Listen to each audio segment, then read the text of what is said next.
و یک وفاداری دیگری جناب رسول الله صلی الله علیه و سلم رو، اینم که به جنگ بدر متعلق است، نقل میکنیم در سنن ابو داود آمده است از حدیث جبیر بن مطعم رضی الله عنه، میگوید که پیامبر صلی الله علیه و سلم روز بدر بعد جنگ، وقتی که جنگ بدر به پایان رسید، مسلمان ها غلبه کردند، کافرها از پیامبر صلی الله علیه و سلم طلب کردند که اسیرهای ما رو برگردان، ما بر عوض هر یک اسیر فدیه میدهیم، پول میدهیم، هر یک اسیر را خریده میگیریم، اسیرهای ما رو برگردان. بعد پیامبر صلی الله علیه و سلم مشورت کردند با حضرت ابوبکر و با حضرت عمر چی میگوید در این باره. و حضرت ابوبکر گفتند که یا رسول الله، اینها را واقعا به شرط کافرها راضی شوید و فدیه گیرید، از آنها بر عوض این اسیرها پول گیرید و اینها را آزاد کنید. یک فایدهش این است که به دولت ما یعنی که درآمد میشه، واقعا یک مقدار از مبلغ به دست میبیاد مال. یک فایده دیگر فایده این است که آخر این اسیرها همش امک بچه های خدامون است، یعنی نسلشون همشون فرزندان یک آدم قریش است، مکه همش خیش و تبار هستند. اصلا شاید با آینده اسلام قبول کنه یک فایده دیگر، بزرگی اسلام، عظمت اسلام، اخلاق مسلمان ها را بینند و شاید هر روز دیگه با اسلام قبول کنند. بنابراین خوب میشد یا رسول الله که اینها را آزاد کنید. گفتم بعد تو چی میگویی حضرت عمر؟ حضرت عمر گفتن که یا رسول الله سری اینها را از تن اینها جدا کرده شود.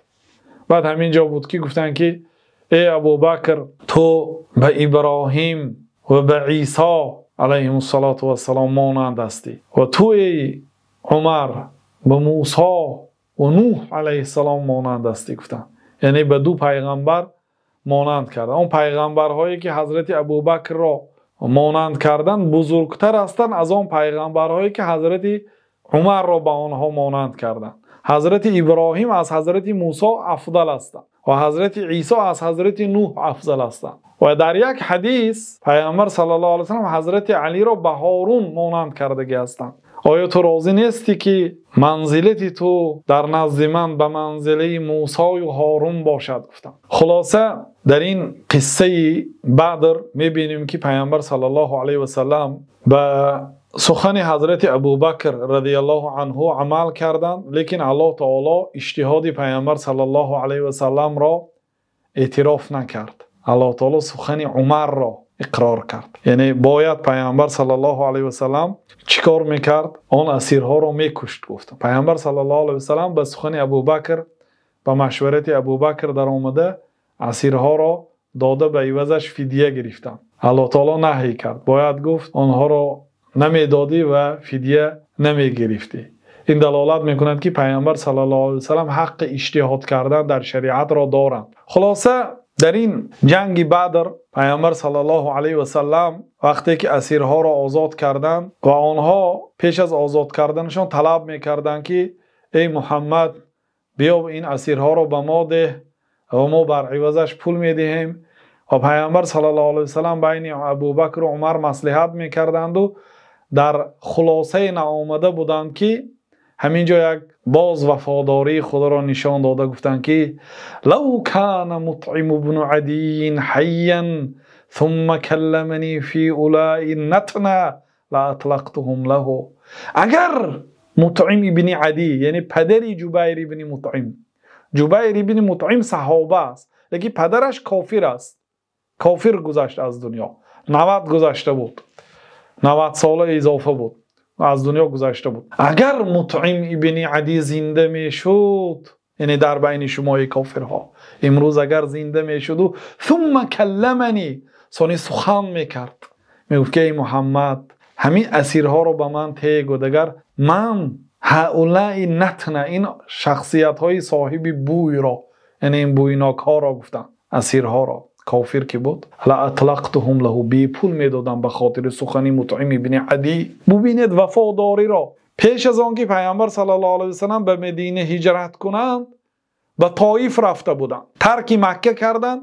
بعد وفات ابو طالب و بعد وفات حضرت خدیجه که ابو طالب حمایتگری پیغمبر صلی الله علیه و سلم در زمین بعد الله تعالی و حضرت خدیجه شخصیتی بودند که پیغمبر صلی الله علیه و سلم را با مال خود دستگیری میکردند و وقتی که بیگاه به خانه می آمدند با سخن و با معامله زیبای خود پیغمبر صلی الله علیه و سلم را دستگیری میکردند.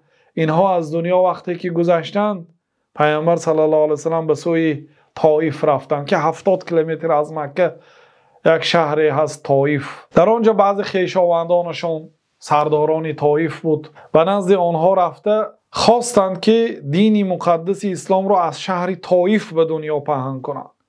اگر امیران طائف پیغمبر صلی الله علیه و سلم را قبول کند، مقصدشان این بود که از طائف ایستاده دعوت را پیش بردنی بودند که آنها پیغمبر صلی الله علیه و سلم را سنگسار کردند و خونشار کردند و با یک استهزای و مسخره از شهرشان بیرون کردند.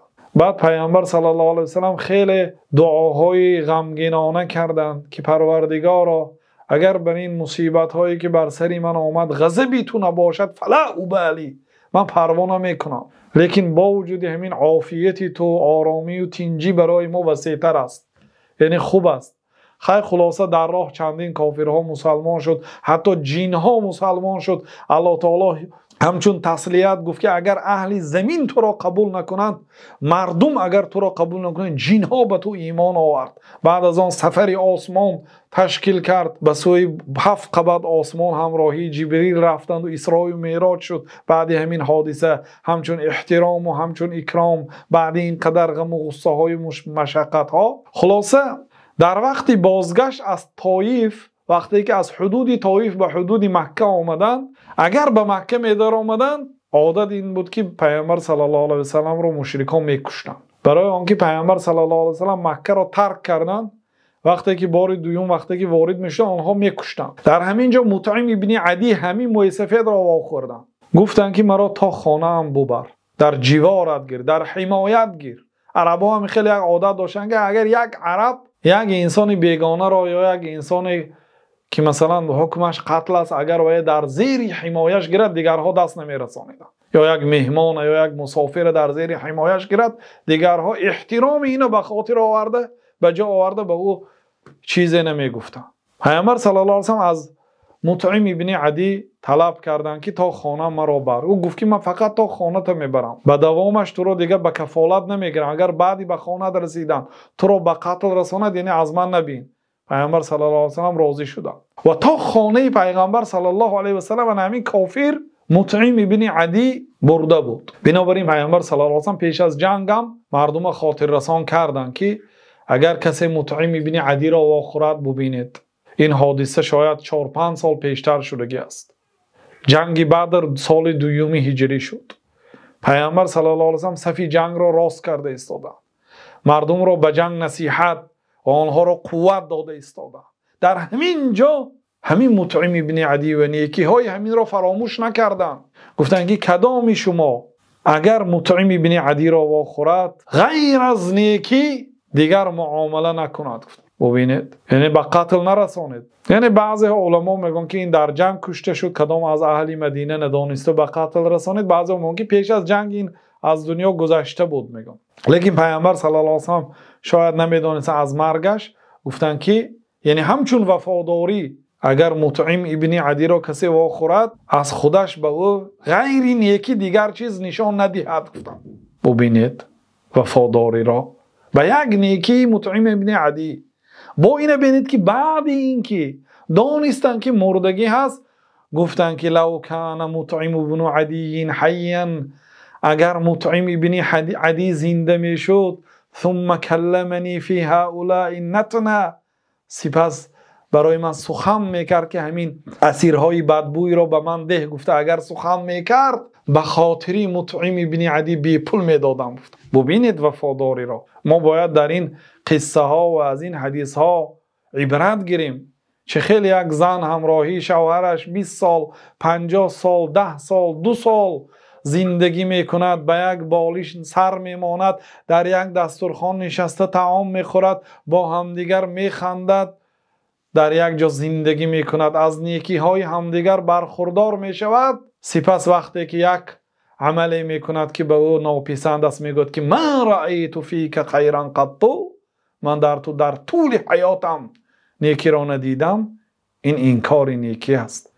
انکار نیکی های شوهر است. یکفرن الاحسان، به نیکی های شوهر کافر شدند و یکفرن العشیر، و شوهرها کافر شدند. و ببینید این حدیث واقعا حدیثی هست که برادرای عزیز هر چقدر درباره‌اش سخن کنید، یعنی مسئله های زیاد را در بر میگیره.